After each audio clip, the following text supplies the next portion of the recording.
and welcome to the Cryptonaut podcast. I am Mark Storrs, here hanging out, as always, with Mr. Robert Thomas Morphy II. As always, a joy. What's happening, buddy? Not a lot. We are back, the Cryptonaut podcast, episode 281. Damn. I totally forgot that last week was 280 until I was going through and doing my notes, and now I'm like, oh, good God. Get down to the nitty gritty. Dude, we are hurtling like an asteroid to the Earth towards 300. I'm gonna have to pick something good, something juicy.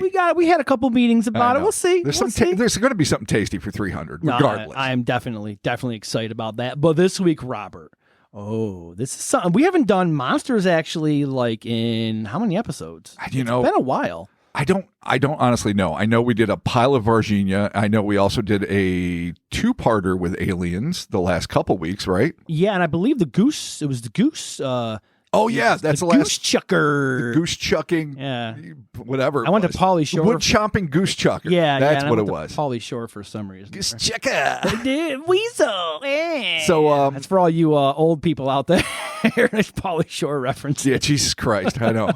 Encino Man, was he in that? I think he was. He was son-in-law Encino Man. Oh, Christ. Yeah. I think we all paid at one point to see him at the Cuyahoga County Community College perform stand-up. You didn't go? No, not to see him live. I was a teenager. Christ, no. Awful. Regardless, Robert, episode 21, the man-bats and lizard men of Wisconsin. Right to the fucking point, huh? I love it, man. This is great. And these are definitely, I really enjoy, the skateboard swamp lizard man. I really love that stuff. So I am super excited. Thank you all again so very much for joining us. We are getting started with throughout the world, terrified eyewitnesses have encountered an array of odd entities that seem to have a strange synthesis of animal and human DNA, bat and lizard men. These bizarre and bigeneric beasts have been recorded in many shapes and sizes. But it may surprise some to find that a preponderance of these sightings hail not only from the U.S., but from the 30th state of the Union, weird Wisconsin. Good old weird Wisconsin. Dude, I love Wisconsin. Shout out what is up, dude. I'm so stoked on this. We're getting back to some monsters, some man bats, some lizard men. Anything's possible, Rob. The world is ours. Old-timey cryptids, coach. Let's put me in, coach. I'm ready to play. Let's do this. All right, before we begin, shout outs as usual go to our indefatigable researcher, Cole Harold. What up, Cole? The late great monster chronicler, Linda Godfrey. Oh, big rips. Yep. And the curator of the indispensable Pine Barrens Institute, Adam Benedict. Thank you, one and all. Oh, Adam Benedict. We really dipped into his archive for this one. Yeah, no, for sure. And of course, he has all his awesome books. He's got ghost imprints, monsters imprints, oddities in print.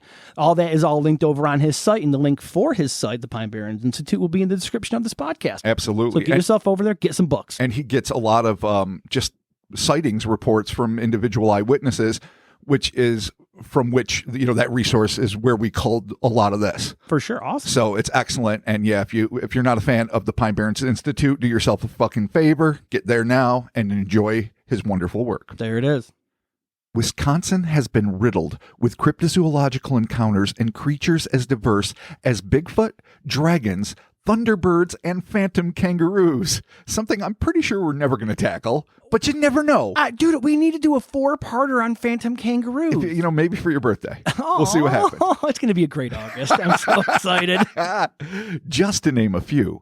But with the possible exception of Elkhorn, Wisconsin's now legendary Beast of Bray Road, so named by journalist and author Linda Godfrey, who reported on the sightings of the werewolf-like dogmen seen in her home state in the early 90s before penning a book of the same name. The creatures most commonly seen around the Badger State are, of all things, weird winged humanoids colloquially referred to as man-bats and scaly, green, semi-reptilian beings known as lizard men. The most infamous of this insidious ilk is an entity that has been dubbed the Batman of Briggs Road. But even though it may be the best known, this creepy critter, also known as the La Crosse man-bat or the Wisconsin man-bat, which is a little confusing because there's a lot of them there, was not the first of its kind reportedly seen in the home of the Cheesehead. Oh, shout out to Packers fans. Wow, what up? Let's go. Go Pack Go. My son was a Packers fan who I brought to one preseason game and said, guess what, buddy? Welcome to the Bills Mafia. Wow. There you go. We're going to send your little ass to a table. Not so little. He's a big dude. Sure. He still has a cheese head, though. Is he really? Yeah, he does. I said keep that as a memento. Sure. If you will. For a mistake made in your youth? Yeah. For listening to our neighbor convince him to be a Packers fan. What up, Aaron Rodgers? Hopefully he's out of isolation and ready to make a decision for the season. Robert, continue. So, not the first of its kind. That dubious honor goes to a bizarre beast seen by an anonymous band of individuals who worked for a Wisconsin road crew, as well as, separately, a representative of the Department of Natural Resources. According to a report titled The Wisconsin Man Bat, published by Adam Benedict on his Pine Barrens Institute website on August 18, 2018, some of the earliest encounters with bizarre bat and lizard-like beings were reported in 1997, and oddly, what was seen seems to be a hybrid of both. That's right. Man-bat and lizard-man intertwined. In 97? Back in 97. Bizarre year. I mean, it was great. I was 17 and it was fucking awesome. But, I mean, it was a good year. Weird, yeah. I had a lot of fun that year. Yeah, strange time. Okay, cool. No doubt. I didn't know about this at the time. Anyway. No, me neither. I was skateboarding. Benedict reports that, quote, strange creature sightings have taken place, in and around the La Crosse area as well. One such sighting took place in 1997 when a worker for the state DNR, as well as a road crew that was in the area, saw what can only be described as a flying humanoid somewhat similar to that of the man-bat. This time, though, the witnesses claimed that what they saw was much more lizard-like in appearance and was covered in greenish-brown scales, along with possessing 2 large wings. The creature was said to be watching them from the side of Highway 13 before shockingly taking off into the sky, flying overhead, and disappearing out of view, end quote. So, 2 different groups, well, a group of road crew guys and a separate guy that works for the DNR claim to have seen the same thing at the same time, but from different vantage points, remote from each other. All right, that's some good corroboration right there. Yes. With the exception of the bat-like description of this beast, this sighting is similar to the early Mothman report involving a group of grave diggers on November 12, 1966 in Clendenin, West Virginia. This, however, would not be the only reptoid sighting to originate from the La Crosse region in 1997, as Benedict writes, quote, also during that same time frame, a father and son who were searching for their lost dog along the Black River near La Crosse were thought to have stumbled upon a lizard man who frightened them both so badly that they froze in terror. Both witnesses stated that the creature uncomfortably watched and stared at them. It's weird. Like, I don't know what constitutes an uncomfortable lizard man, but I kind of get it. I mean, I think any time you see a lizard man staring at you, you're like, this is uncomfortable. Yes. There's not really like a So that's it. Are they talking about that it made them feel uncomfortable, or they thought the lizard man was definitely not comfortable being checked out by these dudes doing whatever it's doing in its natural habitat? Yeah, I don't know, man. But I think regardless, there's no comfort on any side. No, I agree with that. Everyone's having a bad afternoon. Agreed. For sure. Completely. Okay. The creature uncomfortably watched and stared at them with unbroken eye contact until they were able to safely remove themselves from the area. As of today, none of these creatures are believed to have ever been seen again, end quote. It seems as if this duo lucked out, as the often aggro lizard men seemed just as intimidated by them as they were of it. And that is pretty lucky because, like you mentioned earlier, the lizard man of Skateboard Swamp does not fuck around. No. Will not fuck around. No. You're done. Your lunch. Yeah. There you go. Our second account of what seems to be an exclusively bat-like beast was experienced by a woman named Heather who, in a report also made to Adam Benedict's Pine Barrens Institute, this time on May 7th, 2020, claimed to have seen a unknown flying humanoid, not once, but twice in 2002. The actual report was made by Heather's daughter, Selena, who was 6 years old at the time of the alleged incident, and chose not to include her last name, which is her prerogative. According to the witness, the first encounter occurred sometime in the evening during January of 2002 as she and her mother were driving home to an apartment they were staying at off of the Seminole Highway exit on the Beltline in Madison, Wisconsin. Selena described the moment, quote, "My mom got off at our exit, turned left, and started towards the second set of lights after crossing over the bridge. As she reached the lights, she saw a large bat-like creature flying toward us. She said it turned its head and she believes they made direct eye contact. Eye contact again. Oh, that could be true love. It could be. If you're like, I love you. Baby. You're just like, oh, thunderstruck. Didn't see it coming. No, that's how, dude, love is a weird thing. It is. Comes in all shapes and sizes. It's an amorphous sort of chemical experience. Yeah, it's a sexy Batman. There you go. But as soon as she saw it, it disappeared, end quote. Unfortunately, the event occurred so swiftly that Selena never saw the creature in question, writing, "This is my mom's story. I was just in the car. I was 6 when this happened, and I only remember her panicking." She claimed that her mother described the thing as being opaque in color, almost shadow-like. This event happened in the evening, so it was darker outside and details were impossible to make out. The wings it had didn't flap. That's interesting, and that reminds me of a lot of Mothman encounters, where they seem to like be carrying aloft this very heavy creature without any like form of propulsion, or which makes me think, like, what's the point if you got wings that ain't flapping? I mean, is it just decoration? Yeah, or is it like an illusion? Is it like maybe it's like tulpa-esque? Or like intimidation. It's like, yeah, look at these wings. Don't even need to flap them. Wow. Yeah, flapping, that's for birds. You know what I'm not? I'm anti-grav. These wings are just for like convenience. Yeah, just some cool jetpack thing, dude. Wow. Yeah. I mean, who knows? These things might all be tech, organic tech from another dimension. Blew your mind. Dude, love it. Okay, so it didn't flap. It was just gliding in the air. This thing had bright red glowing eyes, and she absolutely freaked. I remember her scream. She added, "As stated previously, this thing vanished as soon as it appeared. She thought that was it. She thought that was it." Let me read that more correctly. "That she wouldn't have to see this thing again," end quote. Though she could not have known it at the time, Heather's hope that her dealings with such monstrous mammalians would be finished turned out to be little more than wishful thinking. According to Selena, sometime in February of 2002, just weeks after their brief brush with what her mother referred to as the Batman or the bat-like figure, she and her mother had relocated to a new apartment, confident in the knowledge that they had managed to leave the paranormal behind. They would have no such luck. Worse still, the second sighting took place not on the open road, but within the confines of their new home. Got a man bat in the closet? A man bat in the closet. A man bat in your brand new kitchen? It sucks. He's on the porch. Selena wrote, "A few weeks later, in our Allied Drive apartment we moved into, my mom was downstairs doing laundry when she turned around to look in our storage unit. In the back of the unit, behind some of our junk, she saw another bat-like face with glowing red eyes staring straight at her, similar to that of the creature she witnessed on Seminole. She panicked, ran upstairs, and she never went back down into the basement. We moved out of there shortly after the second incident, and we never bothered getting our things out of the storage unit. Yes, we left our things there.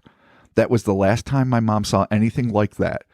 To this day, she says whatever it was, it didn't appear earthly." I mean, that brings it right to the paranormal realm, like 100% like ghost, rod, or demon. Oh, yeah. Because you see it, and then all of a sudden, like, it's in a storage unit. It's got to be connected. There's no way she's like, oh, there's a man bat flying, and then, oh, there's some weird demon type. Well, I guess maybe. Well, because one starts off, and I'm going to write about, well, I'll read what I wrote in a second here, but one starts off as a straight cryptozoological phenomenon. Yeah. You know, or ostensibly cryptozoological phenomenon, and that, oh, here's a monstrous creature that is unknown to science, and it's outside, and it's doing its fucking thing, and I'm doing my thing, and lo and behold, our eyes met, and it was love.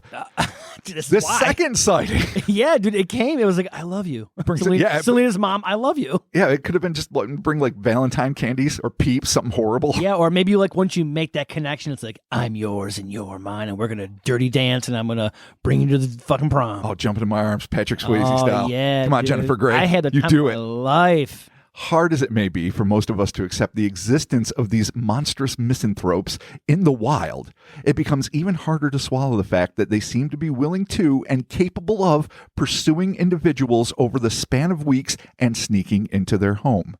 If this indeed is what transpired, then we are forced to wonder what could possibly have been the agenda for this flying fiend to make an appearance in the basement of this young mother.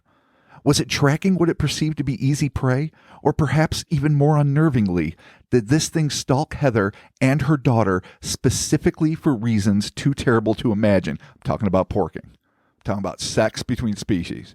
Or too terrible to imagine. We're just going to gloss over that. Yeah. or what if we're dealing with some sort of Jeepers Creepers protocol? Oh, like where it hibernates where like a cicada? No, where it smells you. Because remember, Jeepers Creepers smells them? Right. I want your eyes and does that weird face thing. I never really got into those movies.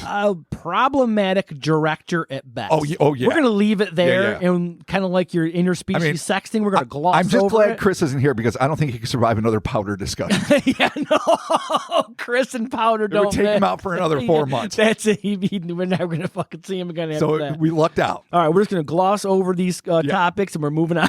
Just moving on. Moving on. Too terrible to imagine across the board. No, we're done. It seems unlikely that a savage bat-like predator, even a quasi-human one like the one described, would be compelled to single out an individual family.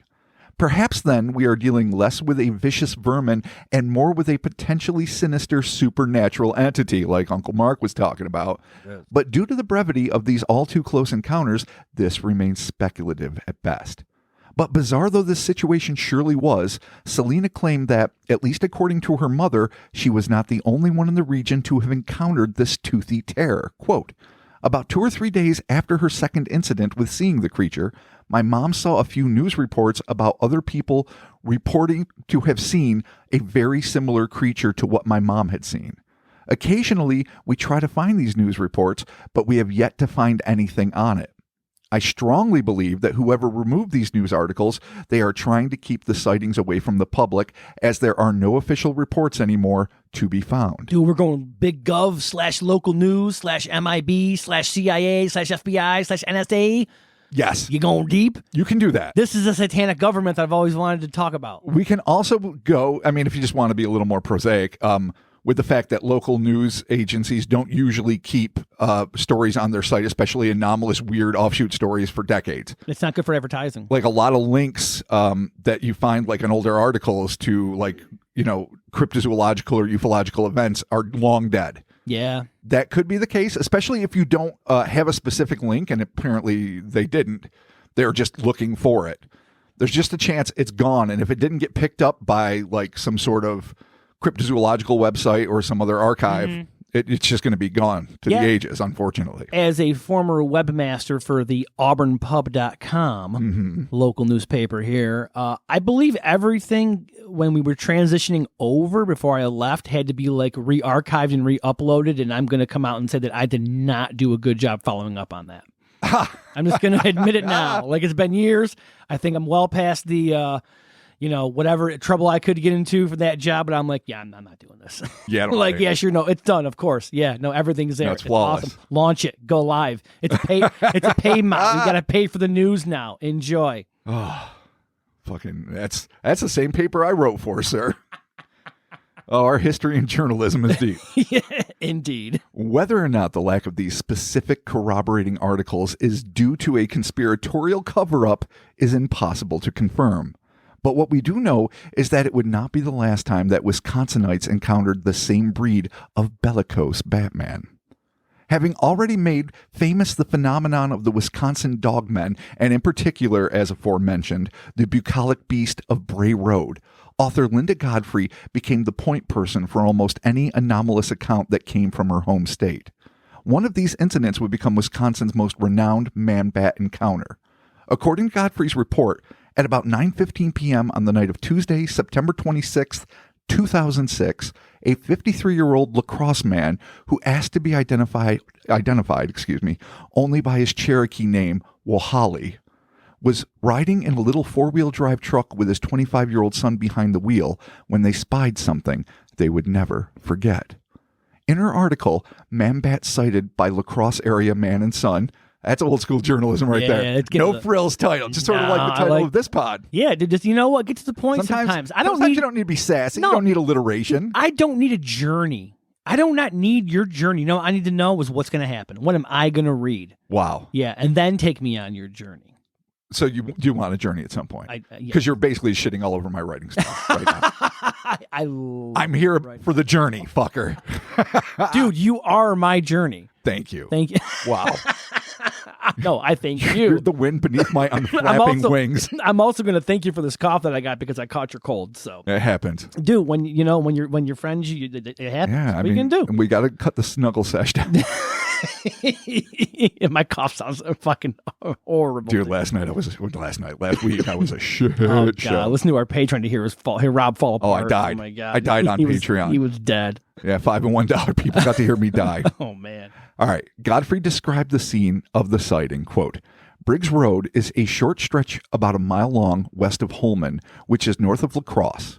Briggs Road runs north and south between City Highways 20 and 5, intersected by Highway 53 about midway. Immediately to the west is a large marsh. To the east is Halfway Creek.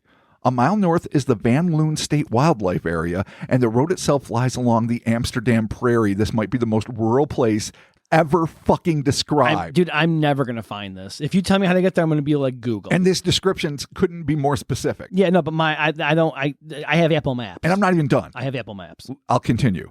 The south end of the road sits about 1.5 miles north of the Upper Mississippi River National Wildlife and Fish Refuge and Lake Onalaska. It's too much. On the west side of the road, just before the sighting area, is a fenced-off area that appeared to be some type of utility location, and on the east side was a shooting range and club. The west side of the sighting area features a row of bramble-type dense vegetation. The road makes an immediate rise as you head north, and it was near the crest of the hill, less than 1/4 mile from the road's south entrance, that the creature was seen. So this place is rural as fuck. You know what, dude? If you ask me where it was, the dills. If you ask me where it is, I'm going to be like, Wisconsin. Like, how many state parks can you have around one place? Too much. It's just too much. It's so wet there too. Everything's a fucking wetland, a marsh. Yeah. Devil's Swamp. Low-lying wetlands. Satan's britches over here. Oh man, always dude. Moist in Satan's britches. Satan's taint. It's always wet. Satan's taint.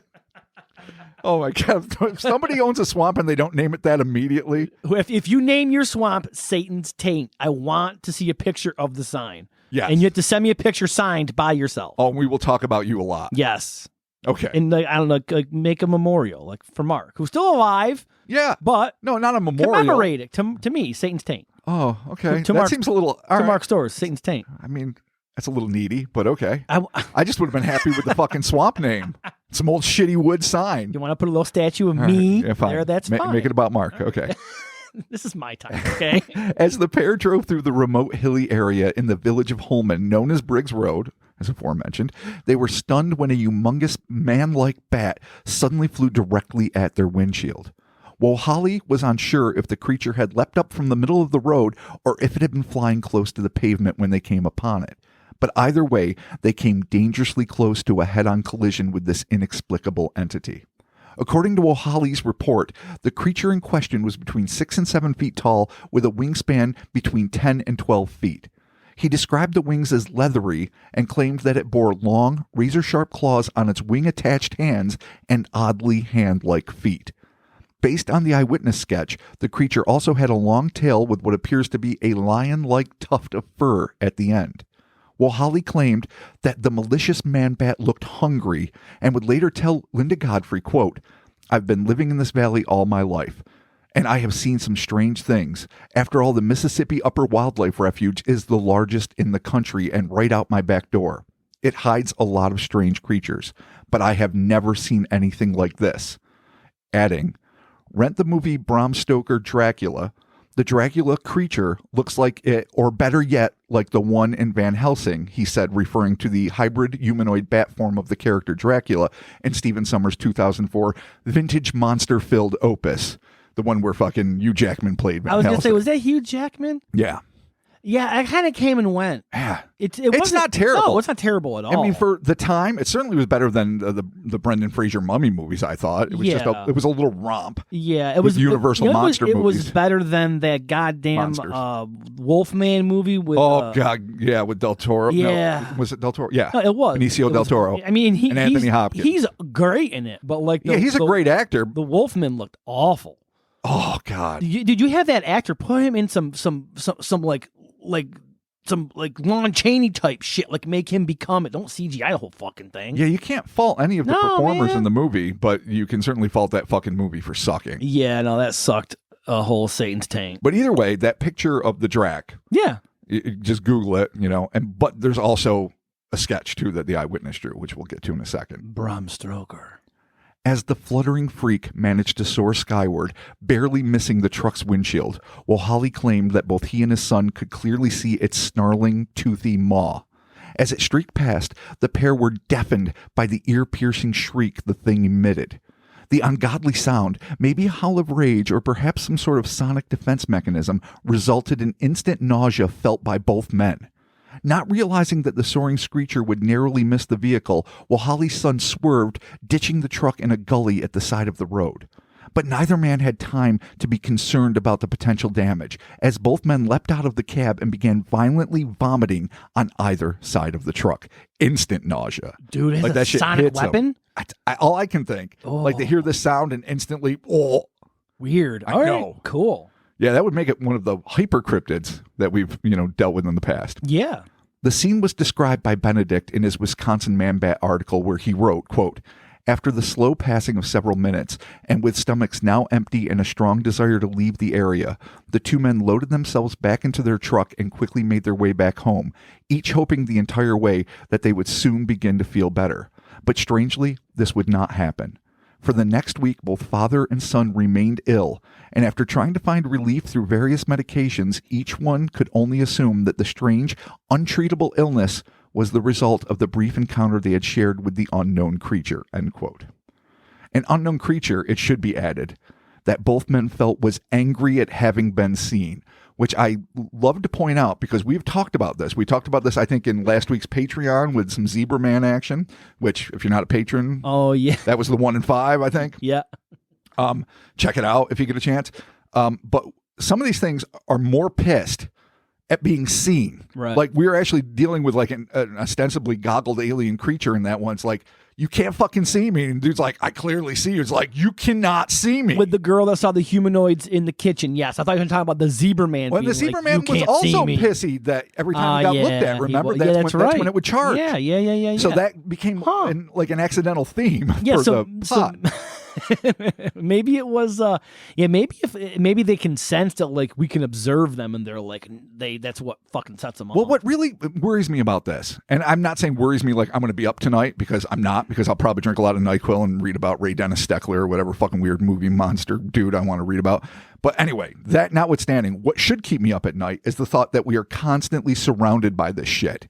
Constantly. And they are aware of us and we are not aware of them. And that they might even be able to affect us without us knowing it, in the same way that our ancestors, the way they used to, they didn't know what bacteria was or viruses, so they assumed it was evil demons. No. But who's to say that they weren't being affected by evil demons as well as bacteria and, shit water and fucking poor hygiene and everything else? Like, I do believe in antibiotics and vaccines, but I also think maybe there's some invisible shit doing some nasty stuff. And then when we can see it for whatever fucking reason, because the veil is thinned or because you happen to be psychic or because of, I don't know, some fucking special med you're on, then, and they get miffed about this as if cover blown, even though they could obviously rip you, limb from limb if they wanted to. It's not like they should be afraid of us, but they don't want us to be aware of them. And that happens over and over again in both paranormal cases, occasionally in cryptozoological cases, and a little more often in ufological ones. So it's an interesting phenomenon. I don't really know what to make of it. I mean, I think that goes back to our interdimensional hypothesis, where we're just like, there's dimensionals adjacent to us. Right. Then if for some reason whatever they happen to cross paths at one point, you're like, what the fuck is that? Yes. What's that weird, hairy, fucking non-hairy ape man thing over here? And maybe some of this fucking shit isn't evil. Maybe some of them are just doing their thing, and they're like, oh, don't look at us. I mean, this thing's clearly pissed. You're atomic bomb building monkeys. You're danger monkeys, and we don't want to be involved with you. So even if they look like giant Batmen and they look terrifying with their big giant teeth, they could just be pacifists and wanting to do their thing, and they're just scared when we see them because we're the danger. We're the ones ripping dimensions asunder with like hydrogen bomb tests. Not us personally, but our species. Yeah, or maybe we're all doing it. Maybe we're all the problem. Yeah, I mean, if it's like sheer force of will, like if it's like they say like Noetic Sciences, they sensed like right before the World Trade Centers went down, like there was a big dip, like the world felt this psychological cataclysm before it actually took place. And I suppose there's evidence to back it up. I mean, people seem to support it. Dan Brown loved it in that one book of his, The Lost Symbol, the only one that never got famous, I think. But I'm intrigued by that.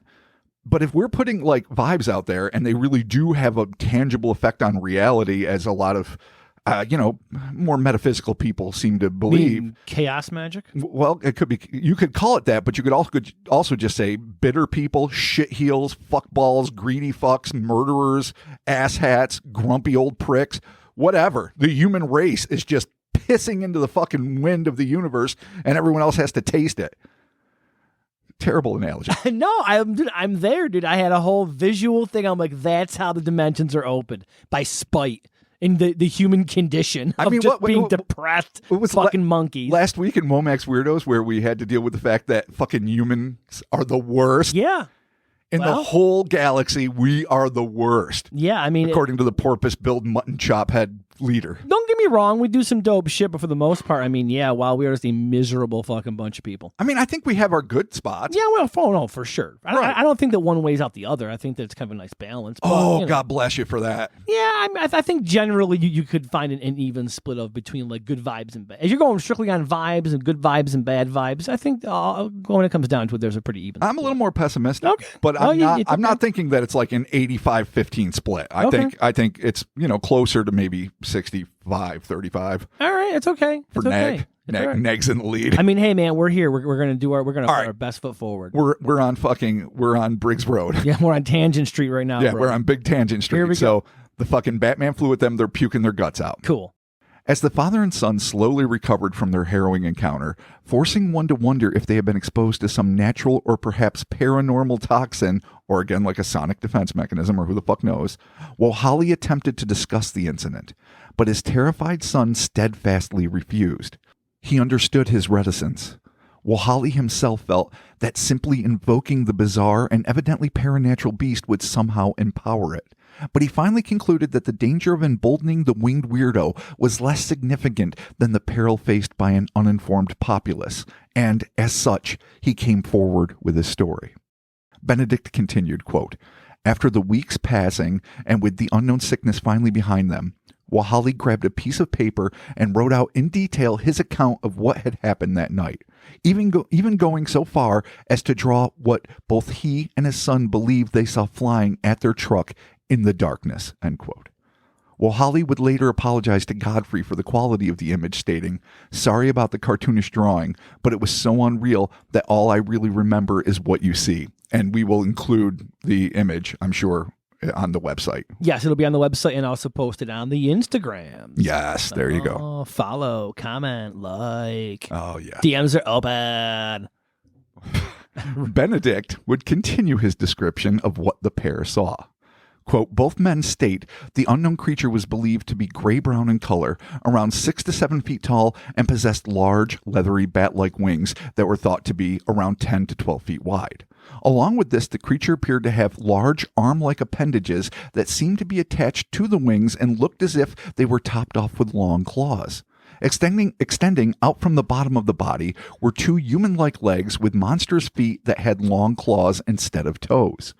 Visibly pronounced and distended ribs could be seen in the chest area, and a large snarling mouth filled with noticeably sharp teeth could be seen inside. The eyes appeared to glow yellow as they reflected back the light of the headlights.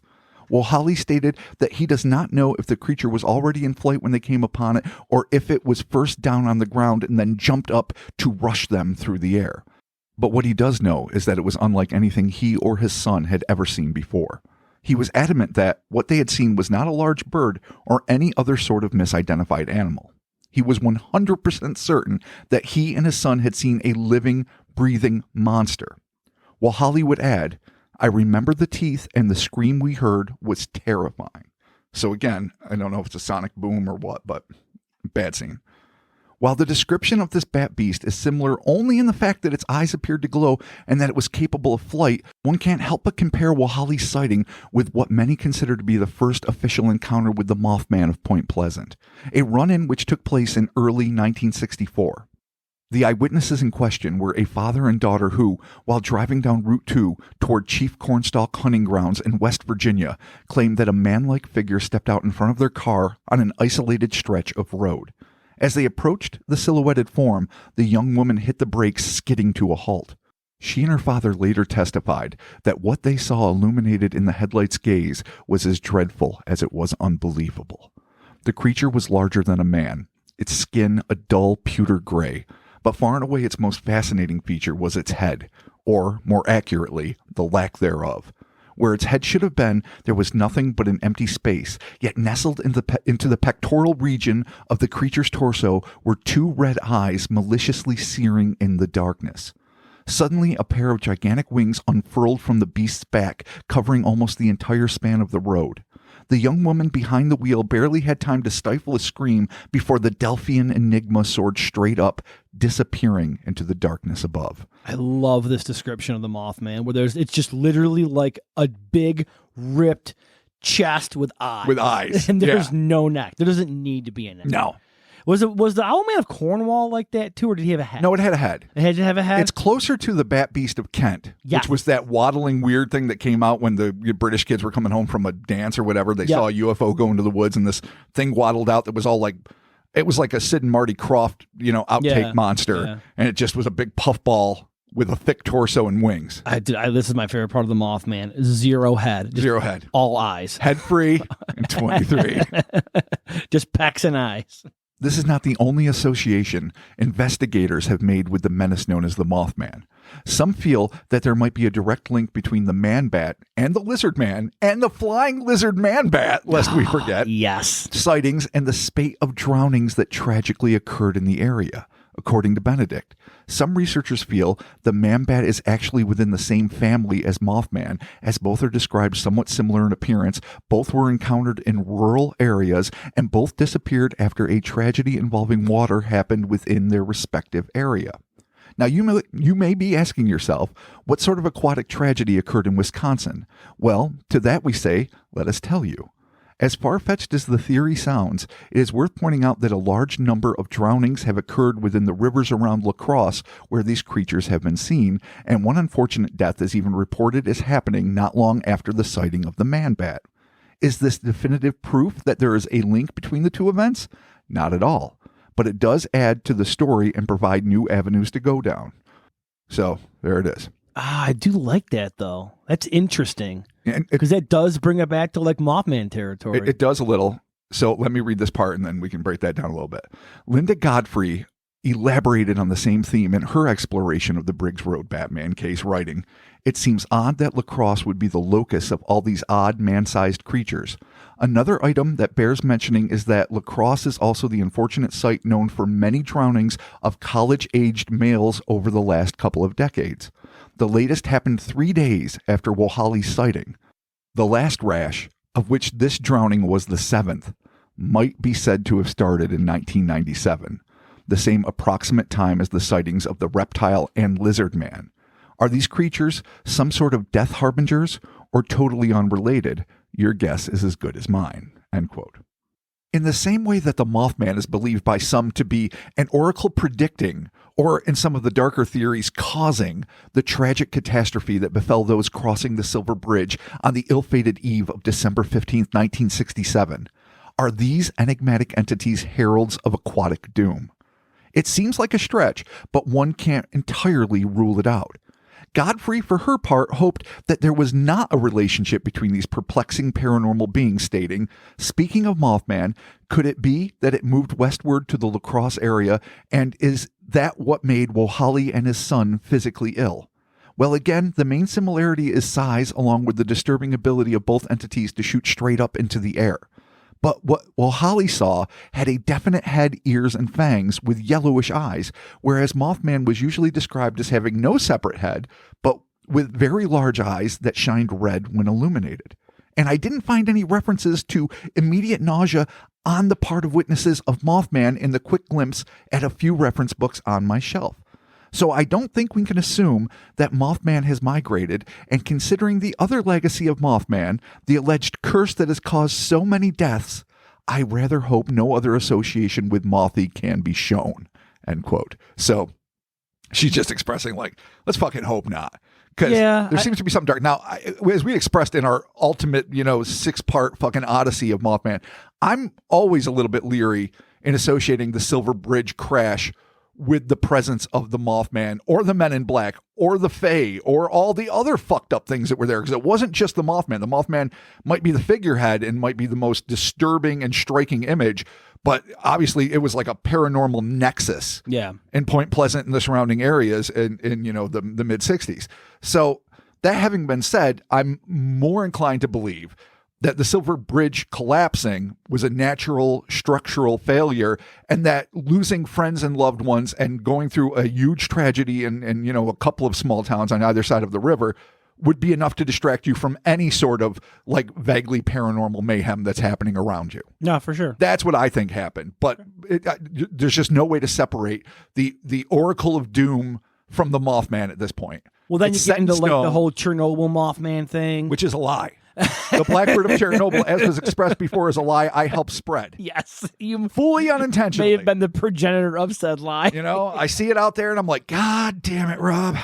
And it's credited. You're part of the fucking problem. It's credited to you. It's a lie. It's all a lie, let me tell you. And I didn't mean to lie. I didn't go in it lying. I thought, fuck, they saw some shit over Chernobyl, those fucking poor people. Fucking poor people. Wait, what am I doing here? These Chernobylans. I feel so goddamn bad, and I do. They speak Chernobylese. What the fuck's going on? Oh, those poor ukes, man. Oh, God, it's terrible. But anyway, be leery about the Mothman being an oracle. Yeah. And everything else with wings also gets slapped with the old, hey, did it show up? Because, I don't know, like a playground's going to catch fire. Well, I mean, right now, we are currently living in the Chicago Mothman flap.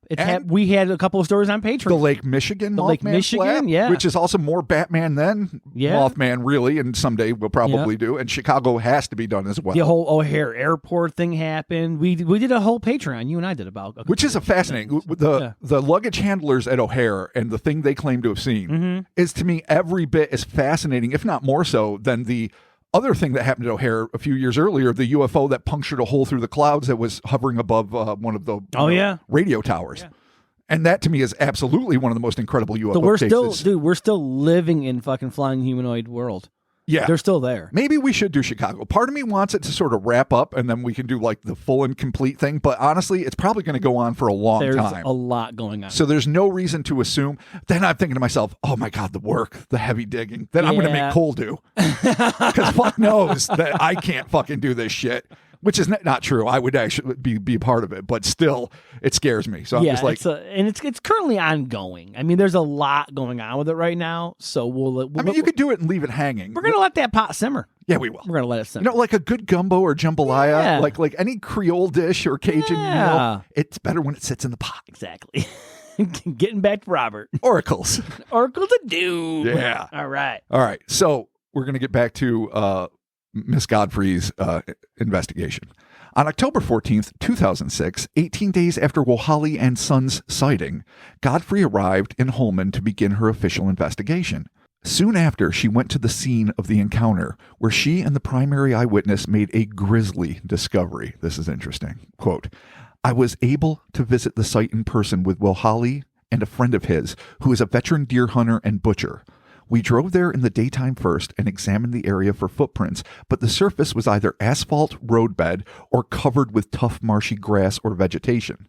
However, we did notice something white on the west side of the road at the exact point the sighting occurred.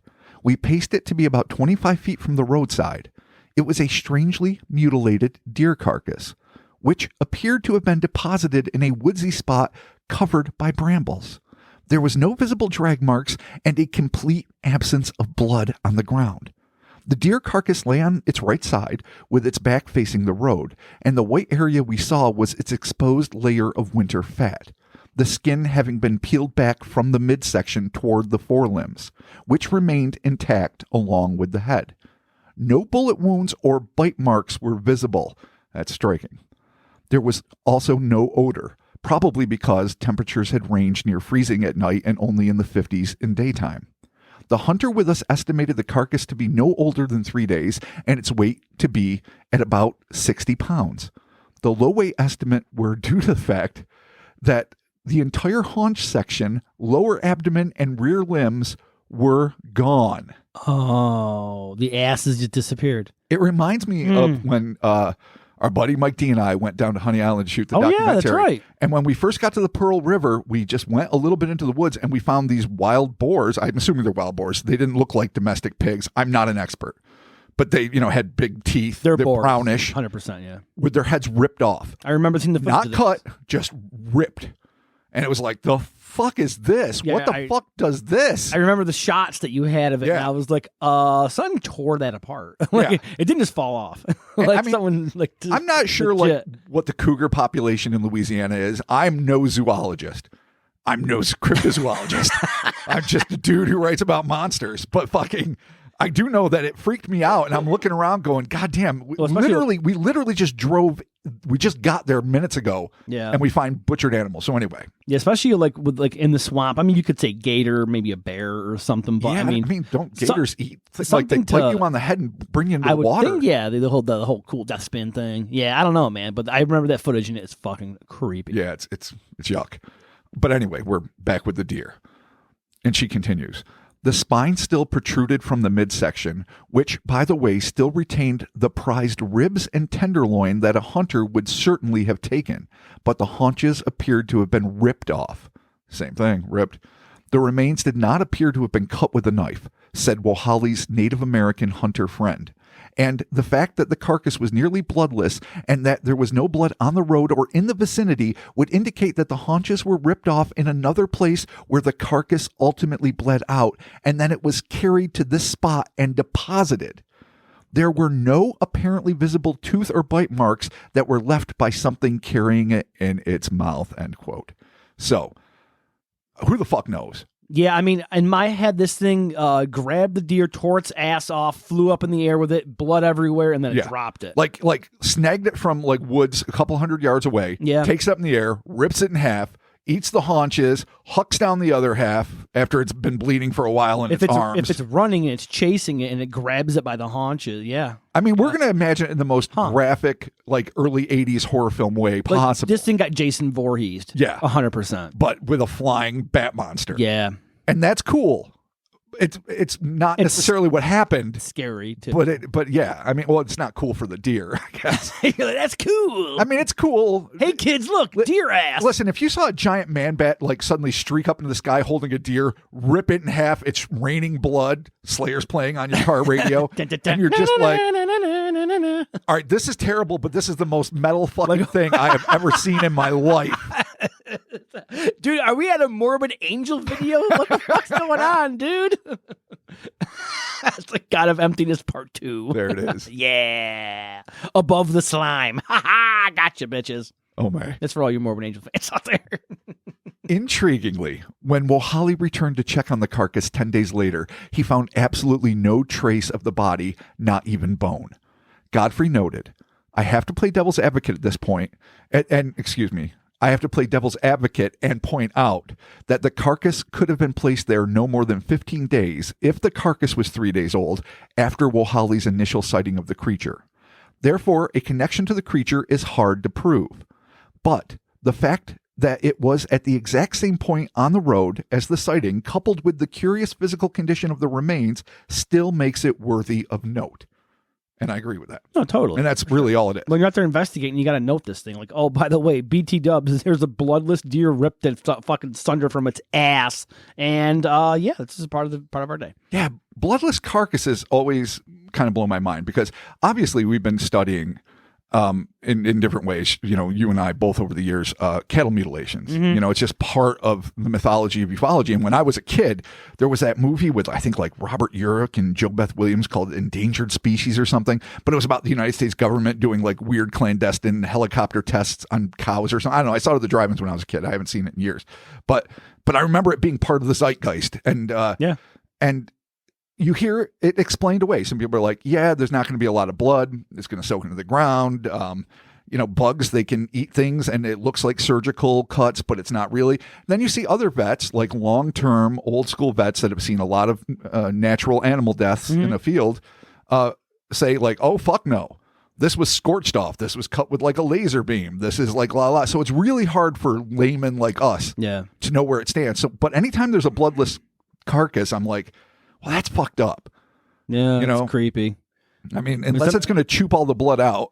Oh, dude, fucking choops man-bat lizard dude. Dude, man-bat lizard dude. What does that sound like? Man-bat lizard dude? That's a fucking chupacabra. Oh, shit, you're right. Real deal chupacabra. Yeah. Not the liar's rat dog chupacabra. Rat dog running through the night. Fuck yeah, dude. No, all right. Fucking legit. Yeah. Fucking rat dog. Choops, man-bats, and lizard men. That's what this fucking pod should have been called. Fucking AKA vampire. Oh my gosh. Okay. Fuck. Intriguingly, later in the evening of the same day that they found the deer carcass, Godfrey, Wohali, and 2 others returned to the scene where everyone but Godfrey claimed to have seen, quote, something shadowy in the treetops. At one point, all 3 of them saw something large, black, and slinky cross the road at the top of the hill. They said it looked like an inky ribbon unfurling. Ew.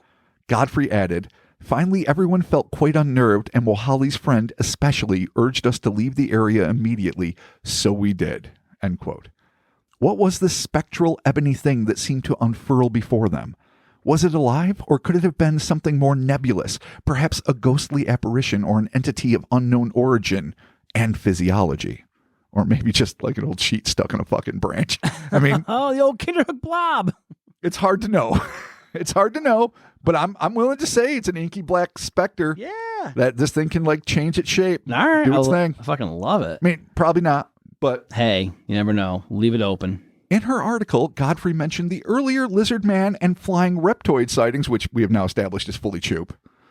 Probably. By stating, I can't help but link this sighting to the mid-90s encounter another man and his son had by the river brink. Jesus Christ. Read much, Rob. I'm fucking done. I'm cooked. I'm officially fucking cooked. We both are still under the weather. It's okay. It's you know what? This isn't even an edit, buddy. You start over. No, we're just by the river brink. By the river brink. It's where we are now. I'm all by the river brink. All right. Oh, okay. You start over. That another man and his son had by the river bank in La Crosse while hunting for a lost dog. They saw what they described as a lizard man covered in brownish scales and very reptilian looking. It did not have its mouth open or arms extended. That's an odd description.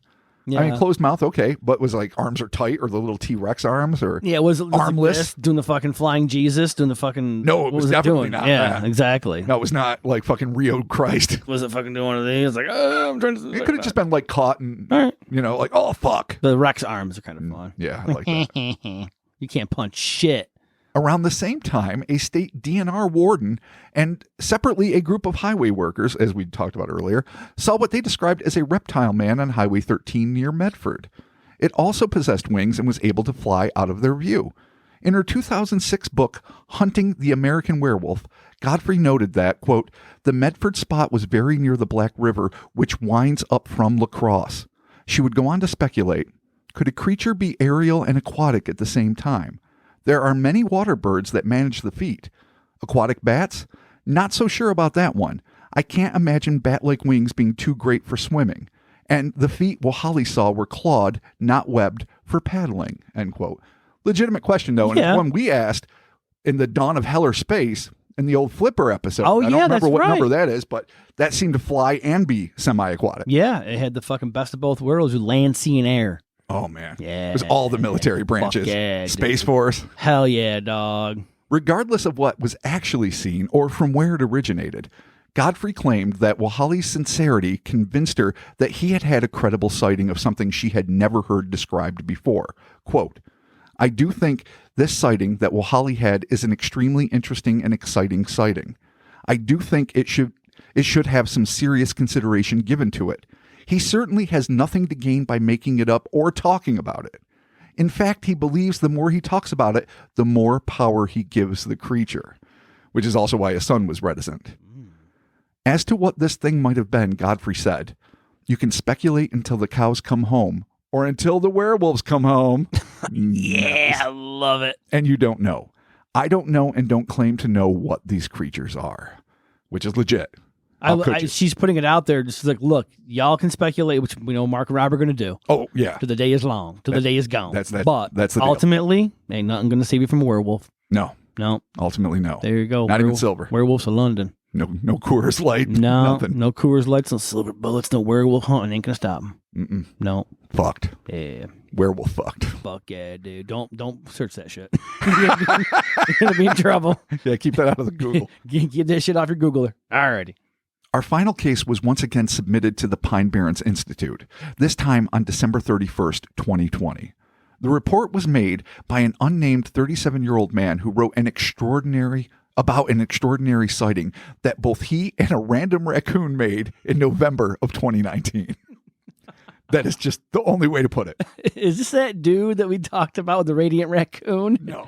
Like, oh shit, it's you, Ted. No, raccoons and the paranormal. Somebody should write a book. Yeah, seriously. Fucking They are the best investigators we have. They really are. They're out there. They are. And they've all got the time. hands, so they can do the busy work. Yeah. They can collect the samples. Teach them how to use a fucking iPhone. Wow. Give them trash and be like, here's trash, eat, here's an iPhone. Oh, I know. You can pay them in like pictures. fucking restaurant dumpster shit. Totally. Yeah, they would love it. Fuck, give them a couple bucks. See what they do. Hey. Yeah, you never know. Okay. Quote. This sighting took place near Blair, Wisconsin during deer gun deer season. Deer gun deer season. Gun deer season. Jesus Christ. Deer gun deer bow muzzle loader season. Oh, God damn it, man. Y'all got raccoons back there? With your goddamn raccoons. It's a deer gun raccoon season. All right. Can a raccoon shoot a gun? Can a raccoon be a deer? November 2019. Thank you. I was riding in the back bed on an ATV at around 5 p.m. The evening was cloudy and overcast, and it was lightly drizzling. The ATV was being operated by a family friend in his 60s. While driving through the woods on our way back to our cabin, I was looking into the forest and noticed first a raccoon standing on the ground in a frozen state. Oh, boy. That's the first red flag. Yeah, that's not good. And next to it was a huge creature estimated to be approximately 7 to 8 feet tall and probably about 200 pounds. The creature was standing upright with its chin up, head tilted slightly back and eyes open. It was standing under a tree branch using the leaves to block the rain, so I was able to get a perfect view of it. And I was probably 10 feet away from it, which is uncannily close, really. Yeah, really. The observer described this vexatious varmint writing, quote, "The creature was human-like in body structure, yet extremely muscular. It was built like an NFL running back. Huge muscular legs, super strong abdominal muscles, 8-pack, very broad shoulders, and huge biceps. Its feet were human-like with 5 toes on each foot and giant black claw-like feet. Its entire body was dark black and hairless. It had leathery-looking skin. Its head looked like that of a fruit bat, and on its back were a huge set of wings, dark leather color like a huge bat. The wings were closed on its back, yet were the full length of its body, so if extended, I would estimate a wingspan of 12 feet. It looked intimidating, yet I don't think it would have attacked me if I would have approached it. Like I stated, I was very close to it, and it did not seem to be threatened by our presence.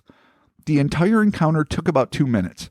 I noticed it, yet did not mention it to my friend operating the ATV, since the ATV was loud and I was too far back to get his attention.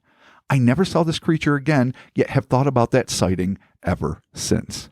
Well, what about the fucking raccoon? What about that fucking raccoon? It just froze. Is it like doing what animals shitless. do? Or is it like a paranormal mesmer? Like you can hypnotize a raccoon, but you can't fool the dude riding by? That thing is frozen in fear. It sees the ATM. It's like, asshole, help! What the fuck? Dude, we're in this together. We have hands. Get back here. You just fucking guard. Band to the hand, dude. This thing reminds me. Remember the cartoon from back in the day, Gargoyles? Oh, of course. This reminds me of Gargoyles. Oh, yeah. It's 100% what it sounds like. It's literally a man bat. Like from Batman, the man bat. Like, it's the fucking deal. Except it's got the fruit bat head. Yeah. Well, man bat had a fruit bat head, though.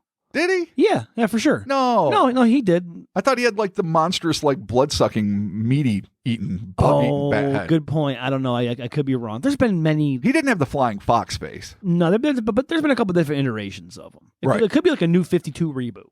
Could be. I could be completely wrong. Hey, one of the two. I'm with it. Regardless, help this goddamn raccoon. I know. Go back just for the raccoon. Bailed. You bailed hard. That poor fucking raccoon. Brethren species. Like, I fucking hate humans. You fuck. And a third of a second later, that thing was fucking eaten. I hope your dick falls off. Fuck you. Because if it doesn't, I'll fucking bite it off. Oh. All right. Well, goddamn raccoon. All right. Though this sighting was less frightening than many others, the description of the creature is not only very familiar, but truly terrifying. Though one can hope the description of the thing's flying fox-like head is indicative of the fact that the creature is a fruitarian, and not a hardcore carnivore, I would hope. In the end, Benedict summed up these and similar sightings by writing, "Could these weird flying creatures really be one and the same? Yeah, they could be, but they could also be entirely separate things for all we know. The world is a strange place, and even though we as humans like to think we have all the answers, when you really look into it, we actually don't know that much. So whether you believe you saw a large human-like bat in Wisconsin, a Mothman over Lake Michigan, a gargoyle above Texas, or a giant owlman flying around an abandoned building, just know that you are not alone. Yeah, some people are going to shout that these things couldn't possibly be real and loudly proclaim that there is no way you saw what you did. But when all is said and done, and they have finished their rant, just remember these 5 words. They weren't there, you were." Oh, shit. Adam Benedict. I know, bringing it. Fucking feels. Couldn't have said it better myself. I need him to give me a motivational speech every day. I hear you.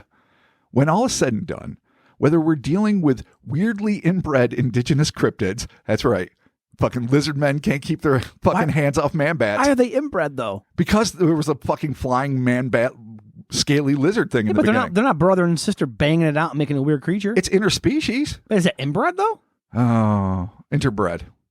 Okay. No, it's not inbred. It's okay. No, I mean, they're monsters. We're learning together. Yeah. I'm like, that is not incest. No, good sir. You're right. And you were like, yes, it is. I'm like, no, it's not. There you Inbred go. sounded better with indigenous than crossbred. I fucked up. Don't let me stop you. Yeah, my bad. With your weird fan fiction. Jesus Christ. Yeah, right. And here we go. Getting real fucked up.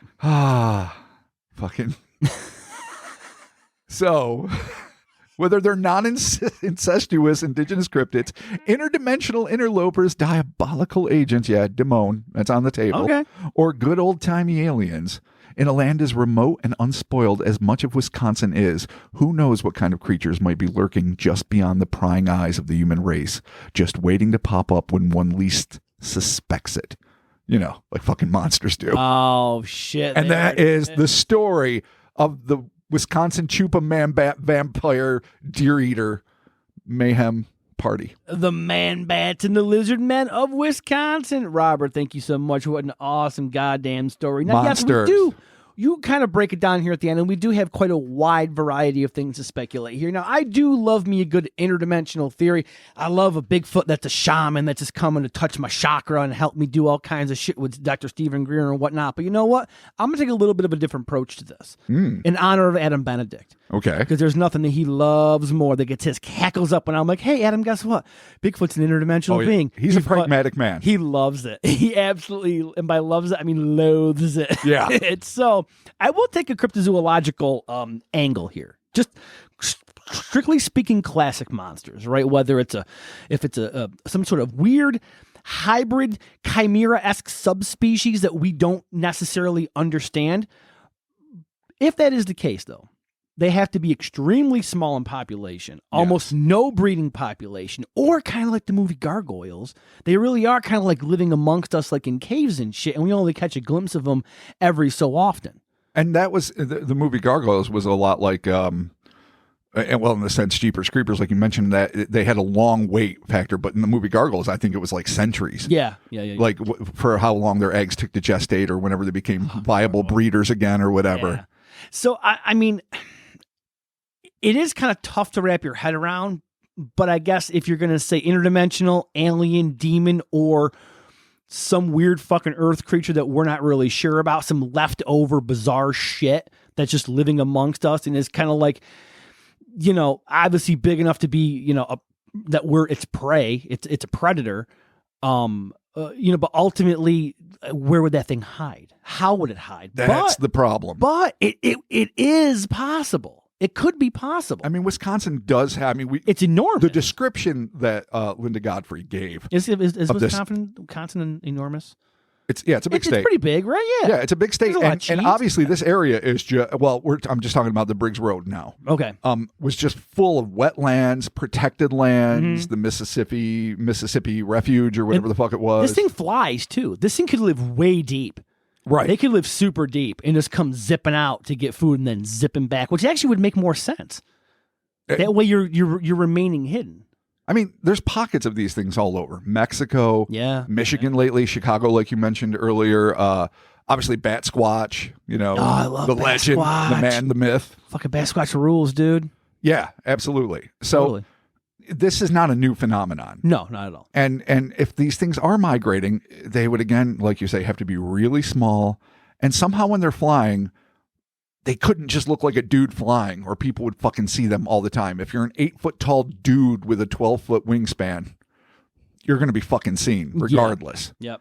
So that makes the cryptozoological angle harder for me. Mm-hmm. Like the lizard man, okay. If you are amphibious, say, instead of reptilian, and you can spend your time in the mud, in the muck, in the water, you can function, you can, be like a hellbender, just be big and weird and not be seen that often. Mm-hmm. Maybe you can function in remote areas of the United States and other places of the world and have remained off the radar, cryptozoologically speaking. Okay. A man bat is harder for me. These things are fucking huge. They fly. So, de facto, they're going to be in the air and you're going to see them. Someone's going to see them unless they're only literally keeping to their very narrow spectrum of safe spots. Mm-hmm. Maybe they're smart enough to do it, and they only venture out when they're very hungry. But I still have a harder time. It's funny, and now Adam will never forgive me for this too. Oh, I have a hard time going with the cryptozoological angle for this. That's okay. You know what? I made my case. You bring yours. Well, my case is simply this: they often seem to be pissed that you're seeing them. Let's go back to the Heather Selena sighting. Yeah, no, there was it was not happy. And what's then it doing in your fucking storage shelf? Yeah, I guess technically though, I don't want to be that dude, but that could technically be two different things. It could be two different things. Could be you got a demon in the back room, and you got a man bat in the road. You might have seen you might have even seen like a big rat or some weird shit, and you're so tweaked out from the sighting from 2 weeks before, mega rat, that you're like, oh fuck, ultra, it's the Batman. Yeah, and then you're like, because you would be high alert, and everything you'd see, you'd think it was gonna be a Batman, right? And it couldn't be. Like you said, ultra rat, mega rat, yeah, uber rat. Oh boy, yeah. So these are options. Okay, I don't necessarily think she saw a rat. Okay. And so maybe it is something paranormal. Maybe it is something that tracks you. The interdimensional would be convenient because you literally would just be slipping planes of existence. But I don't want it to be simple. I want this thing to be scavenging and hunting and ripping shit apart and hiding in caves and freaking people the fuck out and just being gnarly and then randomly befriending a raccoon or eating it. One of the two. Maybe both. Yeah. Maybe that's how friendship works in the wild. I don't know. Yeah. Oh man, what a bummer. Poor raccoon. So you're right. All right. I mean, there's the old school crypto part of me that desperately wants this to be the same. Yeah, no, for sure. It's hard to manage that, but then again, it's hard to manage that for Bigfoot too. Well, yeah. I mean, let's be honest. Yeah, come on. Almost any cryptozoological thing, with the exception of like sea monsters, the orang pendek, and a few things that are seen in truly remote places that seem very easily like they could be a part of the indigenous fauna. Cryptozoology is a bitch because you really have to account for, especially with huge cryptids like Bigfoot, Batman, Man Bat, whatever. You have to account for where the hell are they most of the time, that they are not being encountered, that they're not being seen by drones, clearly, by people, by pilots, by drivers, by this and that. And Bigfoot is seen by drivers a lot, granted, but I mean, even here with these accounts, people have seen it. That's true. But I mean, then again, you think if it was airborne, you would definitely have pilots being like, oh, yeah, tower, we have a man bat like flying beneath us. Like, I mean, maybe they don't fly that high, but I mean, Christ, if these things are in the air, if they're in the right airspace, they're going to get shot down over Lake Huron. So you better be careful with that. Yeah, no, I mean, I wouldn't want to be a man bat these days. No. Not with the new radar schemata. Yeah, no, dude. NORAD fucking tightened that shit up, and they were shooting down gas bags left and right, blowing taxpayer money, not telling us the goddamn truth. Well, there you have it, Rob.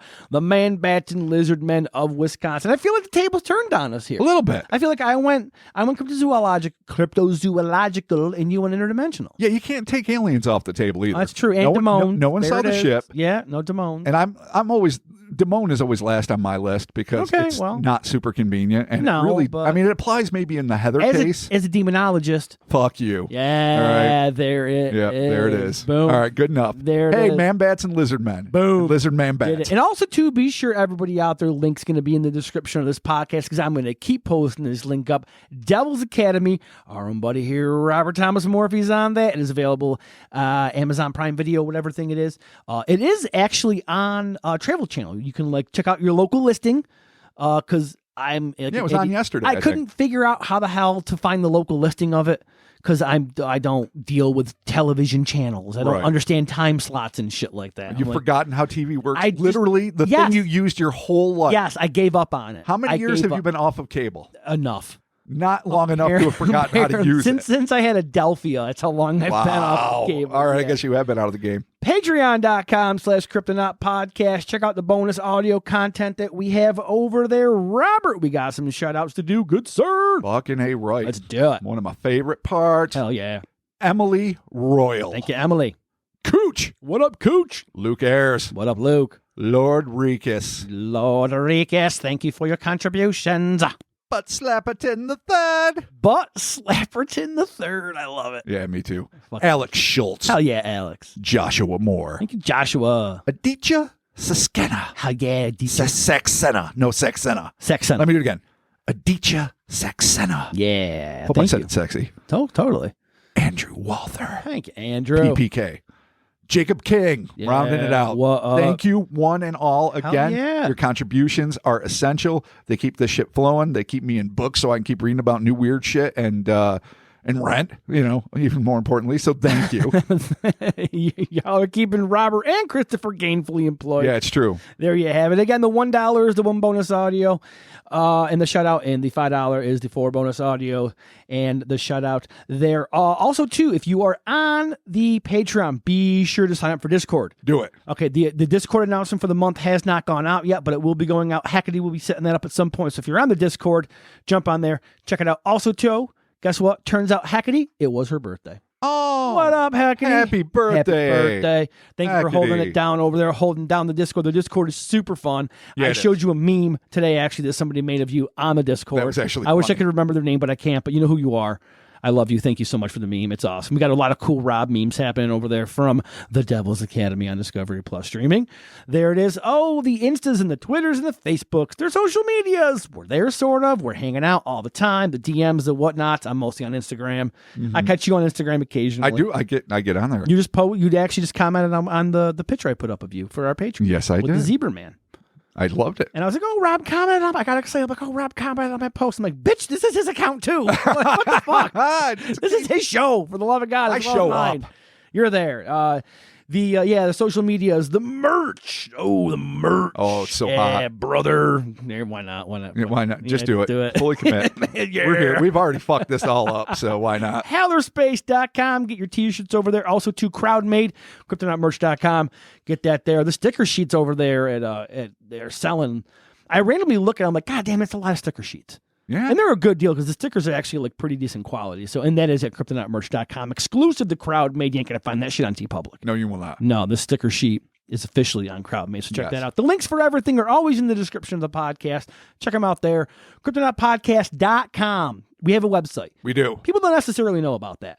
Go to the website. Everything that we ever do is all linked there. Yep. There's even recently, just the other day, I added a little side banner advertisement for the Devil's Academy because I am all fucking in on this. Nice. Okay? I am bringing you to cons across the world. Demonologist Rob Morphy, sign 8x10s. Jesus Christ. 25. Fuck that. $35. Wow. Per 8x10. That will not be happening. And it includes photo. And a hand job. Yeah. Clearly. All right. Up your gut. Listen. You know what problem? You know what our problem is? Huh. We don't value ourselves enough. Okay, a hand job and a signed 8x10 and a photo for $35. Good sir. Maybe 40. 42. All right, fuck you, 42. There it is. There it is. So thank y'all so very much. We're talking to you soon. Hot handies. Coming at you at your local psychic convention. Rob Morphy. I'm totally. It's gonna be a bitch doing change.